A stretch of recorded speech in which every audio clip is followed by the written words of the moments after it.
punt. And the man the Blues drafted out of Bowling Green University, Mike Liut. Of course, Mike Liut has turned into be the Iron Man of late for the Blues.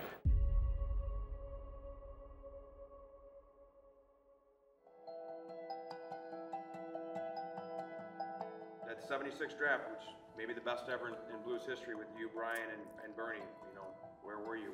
What happened? Yeah, you know, back in at that time, social media, email, all the communications that we understand now, there was zero of that. And in the U.S., there was very little hockey information at all.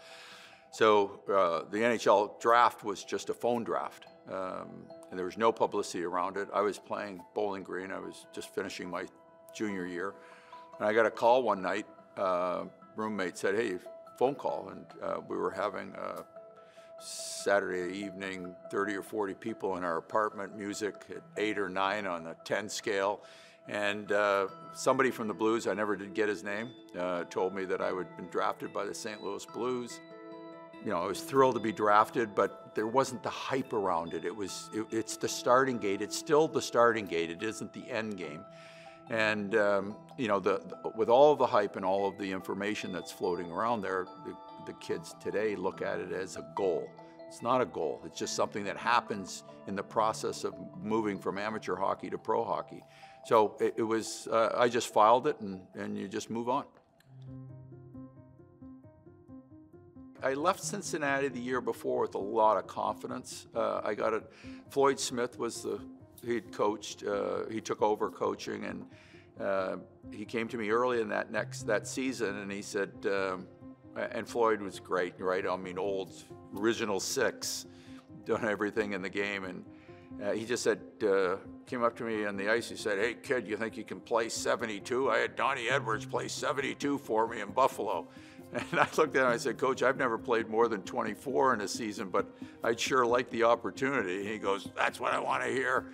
And you're playing until I tell you you're not. So, you know, when you have a coach that puts that kind of confidence in you, right, at an early age, that stays with you. And so when I came to St. Louis, I was confident I could play at this level. I didn't think of it as different. We had some great players in the WHA, so I just assumed that it was more of the same.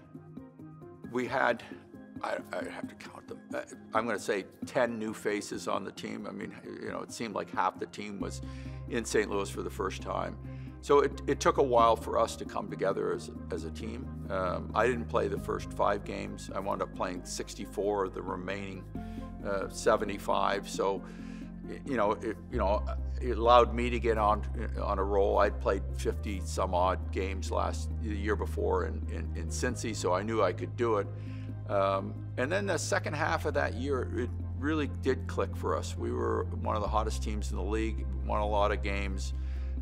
Guys like, you know, Bernie and Brian were hitting their stride, and in terms of being consistent, Brian was, you know, he was a 30-goal scorer. He was 200+ penalty minutes a year. You don't get to 200 by tripping people, right? There's a lot of fights in there, and you know, so you know, we had a presence. We were the leaders of the team, and we were making it up. We didn't really know. You know, we didn't have a Chris Pronger who'd been in the league 8 years, or a Larry Robinson, or, you know, Al McInnes that had been there. And that's the element that we sorely needed, and you know, it just wasn't there. There were goal stoppers as well as goal scorers. Goaltender Mike Liut sparked a revitalized St. Louis Blues team to a first-place finish in the Spice Division. Across the line to Kehoe, to Johnson, in on goal. Liut the save. There.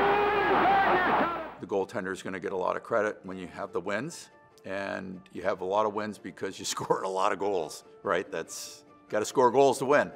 So we did have that that success across the board, but you know, there are things that you remember from that year, and I can't remember. You know, I remember playing in Vancouver, where I was just dog tired, and Red, you know, came up to me and said, "How do you feel?" "Fine." And he said, "You're in tonight." I remember laying down for a nap that afternoon and just thinking, I'm physically not going to get through this game. And you know, we went into the third period and we were down 2-1. They outshot us 16-3, and we won 3-2. And you walk out of the building and just say, sometimes it's just going your way, right? So that was 80-81. The playoffs of that year, Mike Crombeen double overtime goal against Pittsburgh. You remember that? Oh, yeah, absolutely. Mike hadn't played, I think, for most of the half of a large part of the third period. I don't think he played in the first overtime. And I don't know, he just came on the ice and he literally just skated right to the slot. The puck came out to him. I think he bit of a whiff, right? And he just beat Millsy, you know, Greg Millen. This is Zook for the Blues in front. Crombeen scores! St. Louis wins. Mike Crombeen, who hadn't played, all of a sudden becomes a hero. And, you know, it was over. And you know, we were so locked into that game. You know, ironically, I got married that summer, and we were in Hawaii for our honeymoon, and so we came back from the beach, and I just happened to turn the TV on. USA Network carried the games. I turned the TV on, and there's Game 5 of the Pittsburgh series, and it was going into overtime. I think the scoring chances were probably like 12-10 in that period. It was crazy, the up and down. And so, you know, you were so locked into that game, and then it was over in the most innocuous play of life, right? It just went in the corner, and all of a sudden the puck bounced out, and Cromer shot it, and it's over. And you know, we had breakaways, 2-on-1s, and it was like wide open. It looked like shinny hockey, right? And then it just ended like that. It was, yeah, crazy. The Rangers, led by the goal scoring of Ron Duguay, follow up their upset of Los Angeles by surprising the Blues in 6 games. The season ended as it did. It was a tough, bitter finish for us. And I never thought about 80-81, you know, that summer, other than, you know, the playoffs. And we were playing early in the season in Toronto, and we checked into the hotel, and they said, well, you have a package here. And I was like, a package? Why would I have a package in Toronto? I'm from Toronto, or that area. And I thought, okay, maybe somebody sent something to me.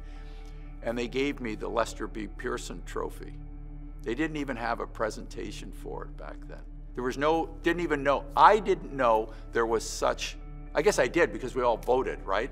But that was it. That was just here. So again, when I retired, or again, you don't really retire, they tell you to leave because you can't play anymore. I'm in Washington, David Poyle came to me, and I had ruptured discs in my back, and I knew it was over. I was about to turn 37. And he asked me, do you want to have, you know, a press conference or make an announcement? And I thought about it literally for 30 seconds, and I said, no, you know, I kind of came in the league, you know, under the radar, quiet, and understated, and I'm okay walking out that way. And, you know, everything, you know, when I think back on it, you know, maybe I should have, I don't know, I don't dwell on it, but when I think of the Pearson being presented in the same way, I just said, that's my career. It just sort of, it was there and it was great, and we're all going to move on now. And not to mention, you know, runner-up to Wayne Gretzky for the Hart Trophy again. I mean, pretty good start to the career so far. Yeah, it was good. You know, the great part about that was they announced and you know, I always hesitate to say this, but they published the voting for the Hart Trophy, and you know, it was in the Toronto Star. And after first and second, you know, place votes, I'm ahead significantly. The only way I didn't win is there were like 10 writers that didn't vote for me in the top 3. But I'm not bitter about it. I'm over it. But it is the truth. But I could never say anything because it was Wayne Gretzky. You can't complain about that. And he lost the Art Ross the year before to Marcel Dion. They tied in points, and Mars had more goals. So it was, you know, it just what it is. You have a young group, they don't see you coming, 78, 80, they underestimate you. 80, 81, we were a bit of a tidal wave. And then you come back the next year and you say, well, it's going to be the same as last year. And it doesn't just happen. You know, and we all collectively at different times take your foot off the accelerator, and you start to find ways, you know, to lose. And you know, I remember one game, you know, Montreal, you know, it's a great game. It's back and forth. It's 2-2. You know, this is when games ended in a tie. Face-off was outside our blue line, less than 30 seconds left in the game. This is like a year ago, we locked that. They never get the puck anywhere near our net. You know, we lost the draw, they chipped it in, they beat us to the puck, they threw it in front, and it was Bob Gainey just deflected the puck and went in the net. And it was over like that. And that was the flip side of it. You know, that would never have happened last year. It was like shocking. And so when it started to happen to us, for me, it was just like, now you're searching for why is it happening? This is the experience, right, that you don't know, right? You need the guy that's been through it before and to, you know, turn it around. And it just never happened. And we weren't that far off, right? We didn't, you know, I won 28 or 9 games that year instead of 33. You know, we didn't have the ties. We lost those games. So it was, you know, not that we saw it coming. It was, and I won't say it was a panic. It just shouldn't have happened, right? It shouldn't have. We should have been better as players. We should have just left. You know, it would have been better if it all just stayed the same. Fellow Blues Hall of Famer Al MacInnis has a little dent in your mask. Yeah, well, you know, as I said, you know, the original mask just became antiquated equipment. There was no protection in it. It was nicely constructed. A lot of pucks deflected off of it, but it was, you know, it was just time. It wasn't protective enough, and they hadn't created the mask that I was still about a year away from that, where the cage and molded were going to come together. So I had to wear, you know, what was available, and that was this crazy, ugly Jofa mask that would fit my face, which was a little bit longer than the Cooper, all that. But anyway, we were playing Calgary, and you know, they throw the name on the lineup on the board, and there's a couple new names, and everybody, it's customary, right? You're going to look, hey, anybody know this kid? You know, there's this MacInnis. Who's this MacInnis? Anybody know him, right? Nothing. And we had guys that played, you know, I don't know, somebody had to know him. And so we're playing a game. We got caught. I don't know how it happened. We gave Al MacInnis blue line to build up some steam. And he walked in and hammered it at me. And, you know, it's from the blue line. No big deal. MacInnis comes to the blue line, takes the shot, scores! It hit Liut in the mask, I believe. And he was shaken up by the shot. MacInnis, he is known for a great shot, and he certainly demonstrated it there. Did he ever?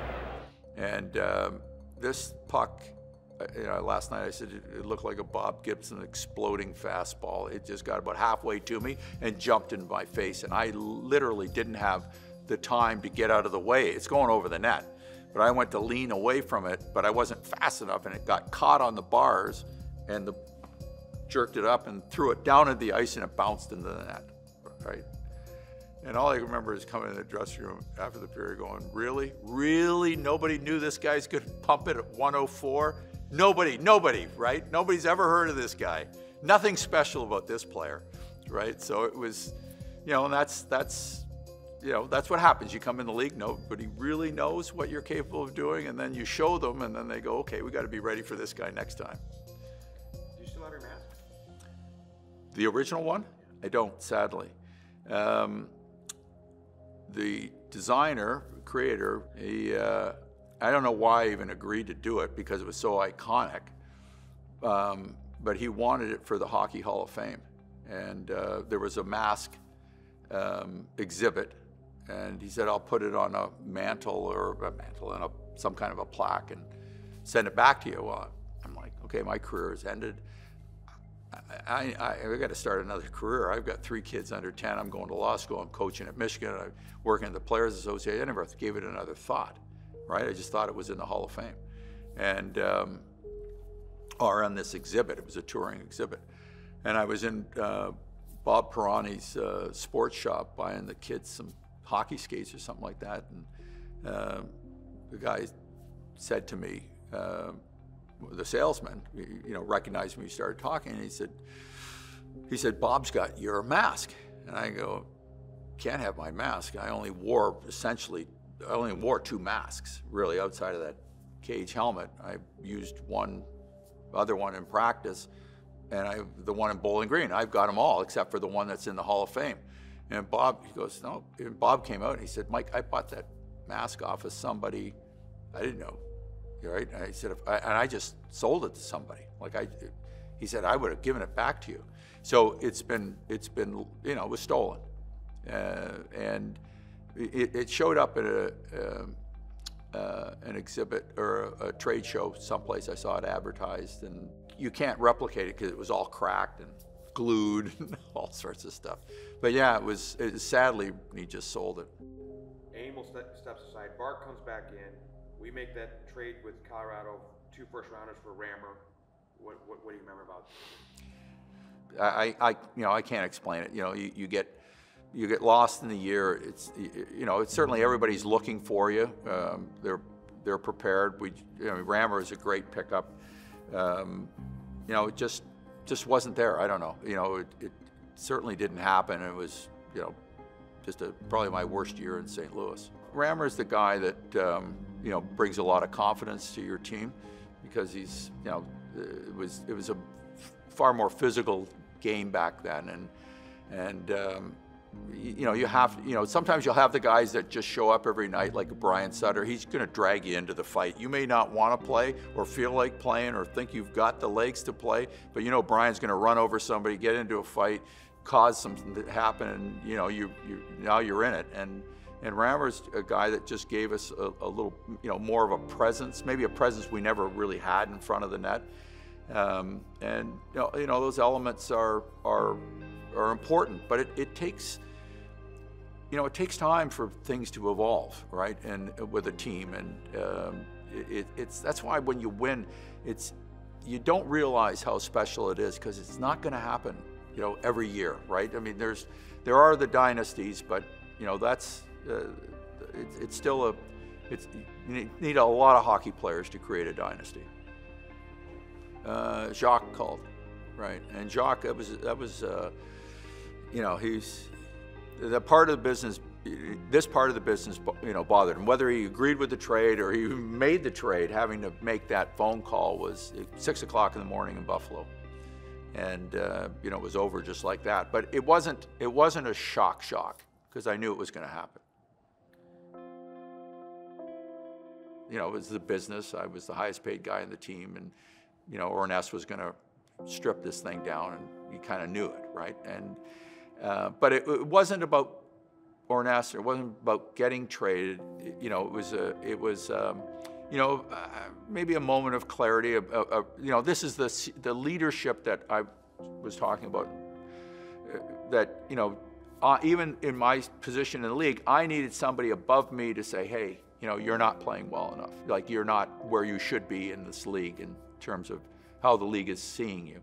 And it's really hard for an athlete to see that, right? That's a brutal honesty and a self-awareness that's pretty tough to come by. And so it's one of those moments in life where, you understand the person, is doing something, in your best interest, and we're in Hartford. I didn't play the game. I was taking my time. My family was still back in St. Louis, and I'm lollygagging, getting out of the room. And Barkley had held the bus up until I walked out of the room. He didn't say, "Hey, go and get him. I'm leaving."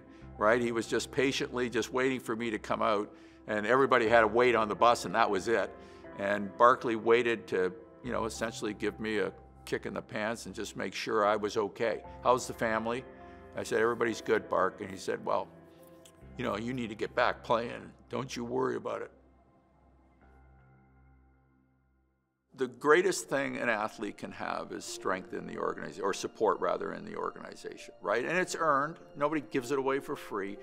But when you do have that, there's a trust.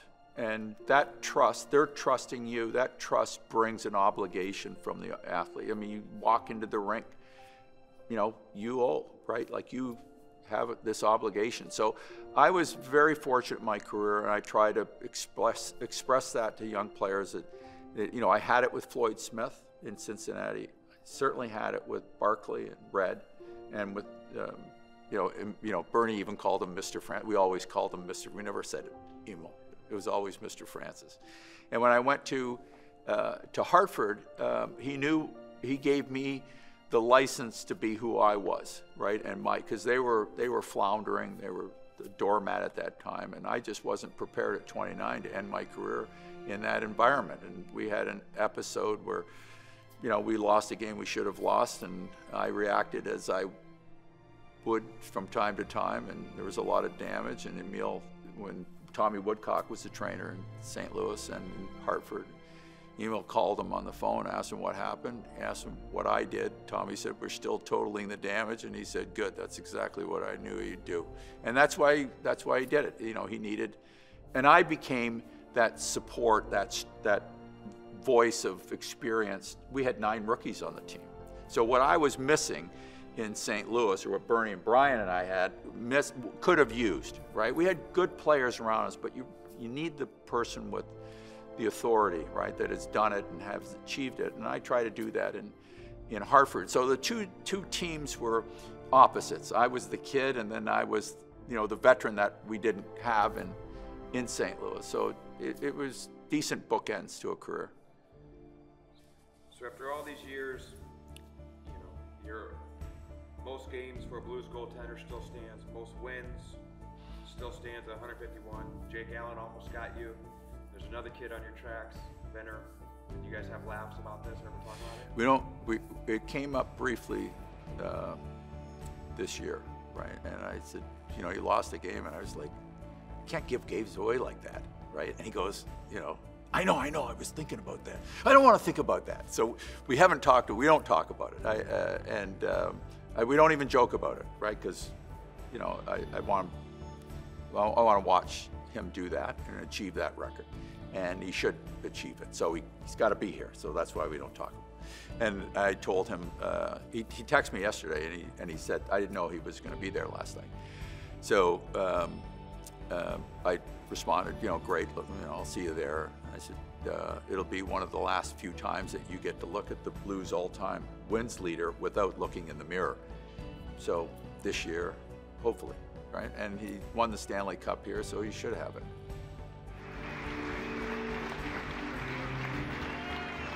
When you're recognized, and it's not something, you know, you want to play, you want to win the Stanley Cup. Maybe get into the Hall of Fame, right? You want to be recognized for who you were as a player. Not something that I think, not for me, that you dwell on, think about. But when it does happen, and people recognize you for that, yeah, I mean, that's, you know, it's not ego. It's a moment to reflect back and say, yeah, I'm really proud of what I did.